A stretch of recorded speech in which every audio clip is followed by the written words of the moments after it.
The name of the maximum score on my anime list is Masterpiece. I find this word perfectly suited to Katanagatari. Monster of the Week, unconventional love story, or a sequence of intriguing but long-winded dialogues. Katanagatari follows two unlikely lovers on an ill-fated quest to assemble notorious swords. What's more important, the destination or the journey it takes to get there? If you put every ounce of your blood, sweat, and tears towards achieving your goal, and still fail, was it all for nothing? Katanagatari resembles a style designed even for the money one days, though. Then rises back up so much. Katanagatari boasts an interesting concept, a vibrant world, and zany characters. Supporting these elements is nothing. We hardly explore the world, the main two protagonists are boring and lifeless, and the episodes are formulaic and mind-bogglingly dull. After suffering through 10 hours of this show, I tried to look up what the general public thought of it, to which I was met with glowing review after glowing review. I was confused. It felt like I was dropped into an alternate universe where the show was actually good. Katanagatari is a pretty simple concept. The strategist Togame recruits a martial artist named Shichika, who specializes in defeating swordsmen. Together they travel in Edo period Japan, collecting 12 magical swords that were forged centuries ago. They do this in hopes that the weapons will help the shogunate, aka the Japanese military, so they can take control and bring civility to Japan. Along the way they have to battle samurai and ninja alike, trying to stop their schemes. To help me really dissect what makes this show dog shit, and address all the arguments in favor of Katanagatari, I'm going to list off the most praised aspects of the show, and then explain why these are major flaws, at least in my eyes. Katanagatari is pretty unique in the fact that its episodes are 50 minutes long. Upon hearing this, I was pretty excited. Oftentimes it feels like episodic shows suffer from being constricted to such a small time limit. They struggle a bit in making an impactful and well-paced story, so making the episodes 2.5 times the normal length surely would give the story more space to create a more complex. That's not what happens. It really just feels like the story was written for 20-minute episodes that were then stretched out, using all the extra time for excessive dialogue and exposition. Your average episode has 1 to 2 fights that usually take 2 minutes, and the other 48 minutes are just dedicated to characters sitting around and talking. For example, episode 9 dedicates 25 minutes of its time to Shichika training in a dojo, then returning to an apartment with Togame, and then training in a dojo again, and then returning to the apartment, and then cleaning the dojo. Well over half the episode is wasted on events that would have probably taken a quarter of the time in a normal show. And a good chunk of the dialogue between Shichika and Togame is just about Togame being jealous of his relationship with some other lady, but you can't just admit to it because that would make too much sense.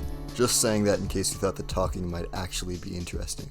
They also waste about 6 minutes on the enemy ninja faction finding one of the 12 swords, which could have been done off screen. And then they use another 3 minutes on a fight between 2 side characters, which had 2 actions in it. That's not an exaggeration. During the 3-minute fight, there was 1 dodge and 1 killing blow, which was just the ninja lady getting fucking shot. It sounds like I'm making shit up, but I'm serious. And now that there's only 10 minutes left, we have the characters stand around for 3 minutes hyping up the main fight of the episode, which was already hyped up during the 25 minutes of training and talking before this.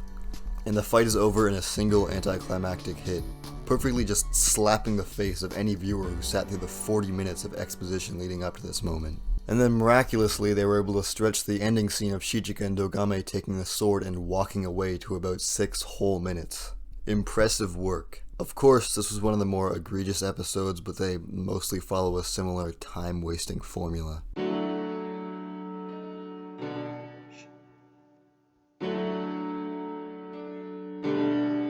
I'll just tackle these 2 aspects simultaneously because they're both pretty minor aspects of the show. Firstly, I really like the art style. It's what drew me into the show in the first place. The designs of all the characters are pretty great. I mean, it's completely over the top and stupid, but I love it. The art design in certain scenes are also pretty good. There isn't a huge variety of scenery, but they can certainly bring out some nice landscapes. Sadly, pretty much every single episode only has 2 locations, one dedicated to the characters lounging around and talking, and another location where they just fight. Other than that, you only get tiny glimpses into the world. The animation is something I saw getting a lot of praise, but I really don't think it's anything special. It's genuinely filler Naruto tier animation with an occasional decent shot. Maybe people are confusing art direction for animation quality and they're just complimenting the wrong thing. I don't know, it's the only explanation that makes sense to me. Because of the lackluster animation, the fights miss a lot of the punch that you would normally see in other samurai anime. They also do that thing where characters have entire conversations during the fights, narrating every aspect of it, like, "Huh! From up on the ceiling you can't draw your sword properly, can you? Damn you, Shichika." It takes the worst part of shonen fights, aka the constant unnecessary shouting and lack of subtlety, and combines it with a breakneck pace, which makes them super underwhelming. They do that anime shouting thing where they all have named attacks, which comes across really strangely because the attacks are all really simple. Like, damn, you really need a full sentence name for a kick?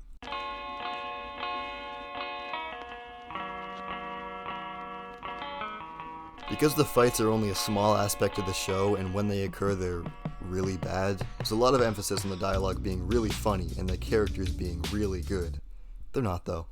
The two main characters' personality traits are tsundere and block of wood. Out of all the character dynamics, they chose the fucking sword art one.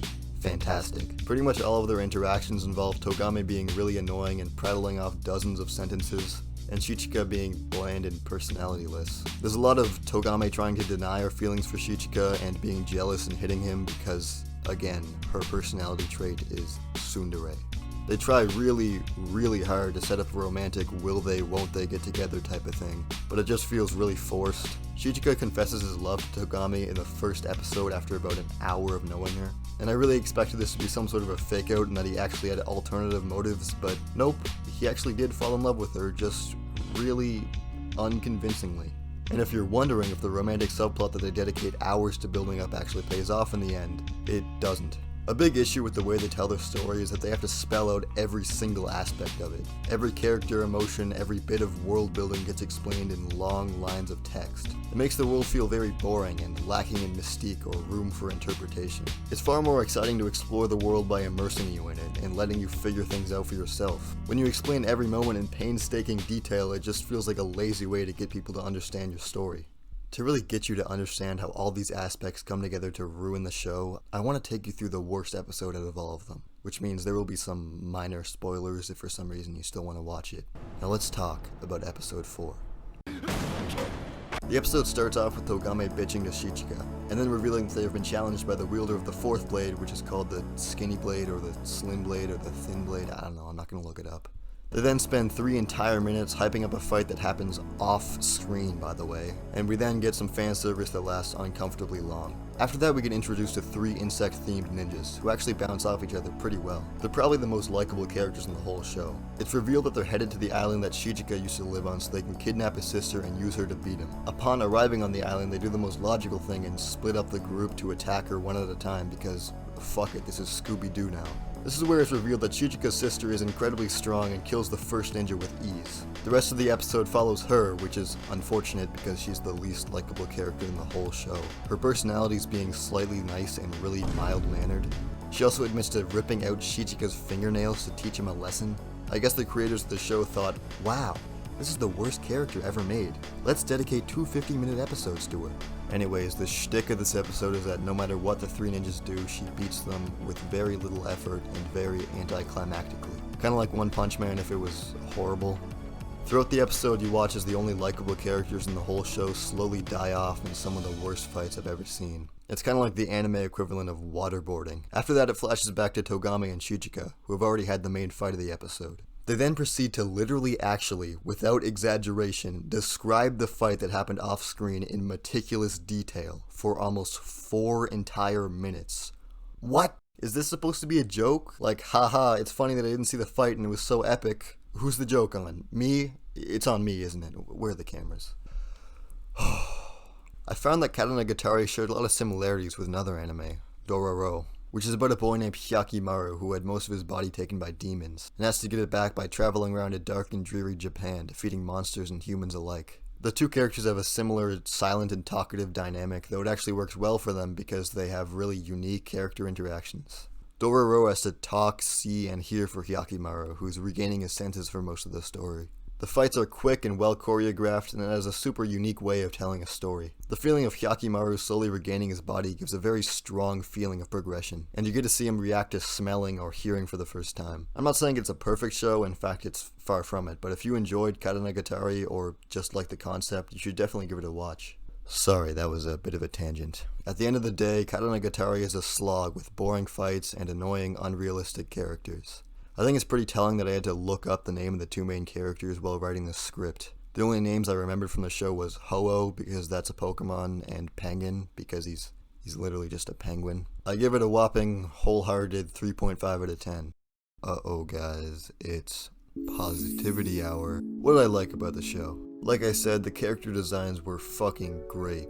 The music was pretty good as well. It got a little repetitive towards the end, but who's counting, really? The first episode was actually well done. It set up the rest of the show nicely. I also like the designs on a lot of the swords, and I admire the complete disrespect to the definition of sword. This one's a dagger.